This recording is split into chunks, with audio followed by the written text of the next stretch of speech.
राज्य में बिजली के रेट कम होने पर अतुल लोंढे ने मुख्यमंत्री की आलोचना की। हार पर बीजेपी के राज्य सह मुख्य प्रवक्ता विश्वास पाठक ने इस पर जवाब दिया। पाठक ने कहा कि लोंढे ने यह भी झूठा दावा किया कि बिजली के रेट के कारण राज्य में इंडस्ट्री दूसरी जगहों पर शिफ्ट होने पर विचार कर रही है।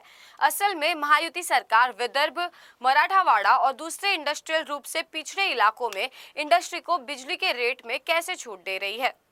काँग्रेसचे मुख्य प्रवक्ते अतुल लोंढे यांनी आज प्रेस कॉन्फरन्स घेऊन वीज ग्राहकांमध्ये गोंधळ निर्माण करण्याचा प्रयत्न केला। खरे तर माननीय देवेंद्रजी फडणवीस मुख्यमंत्री यांनी प्रथमतःच महावितरणच्या माध्यमातून महाराष्ट्रामधले पुढच्या 5 वर्षांमध्ये विजेचे दर कमी कसे होतील या दृष्टीने याचिका दाखल केली। ती याचिका MERCकडे दाखल झाली। मात्र सुप्रीम कोर्टाच्या आदेशानुसार काही तांत्रिक बाबींचे कंप्लायन्स करण्यासाठी सध्या हिअरिंग चालू आहे। मात्र हिअरिंग झाल्यानंतर देखील विजेचे दर हे कमी होणारच हे मी तुम्हाला दाव्याने सांगू इच्छितो। अतुल लोंढेंना मी स्मरण करून देतो, त्यांच्या काळामध्ये महाराष्ट्र अंधारात होता, लोड शेडिंग होतं। मात्र 2014ला देवेंद्रजी जेव्हा मुख्यमंत्री झाले त्यानंतर महाराष्ट्र हा लोड शेडिंग मुक्त झालेला आहे हे लक्षात घ्या। खोट्यापणाचं राजकारण करायचं आणि नेहमीच लोकांची दिशाभूल करायची, सामान्य जनतेच्या मनात काहीतरी वेगळं नरेटिव्ह प्रस्थापित करायचा, ही काँग्रेस पक्षाची संस्कृती आहे हे सर्वांना माहिती। त्यांचे प्रवक्ते अतुल लोंढे लबाड लांडगा लोकांची दिशाभूल करण्यासाठी पत्रकार परिषद घेतो आणि ते काय म्हणाले की राज्याचे मुख्यमंत्र्यांना वीज स्वस्त देतो म्हणाले आणि आता ती वीज महागणार आहे, 16% महागणार।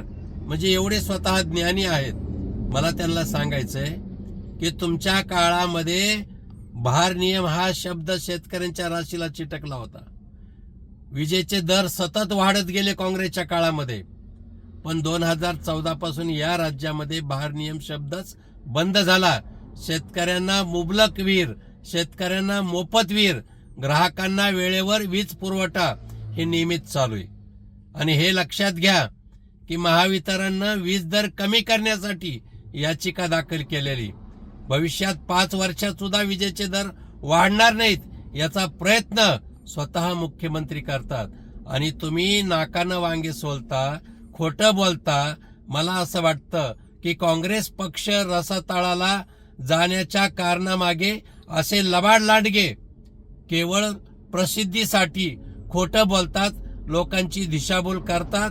विजेचे दर वाढणार नाहीत, उलट शेतकऱ्यांना, सामान्य ग्राहकांना वीज पुरवठा वेळेवर कसा होईल ह्याचं काम सत्ताधारी करतात, हे लक्षात घ्या।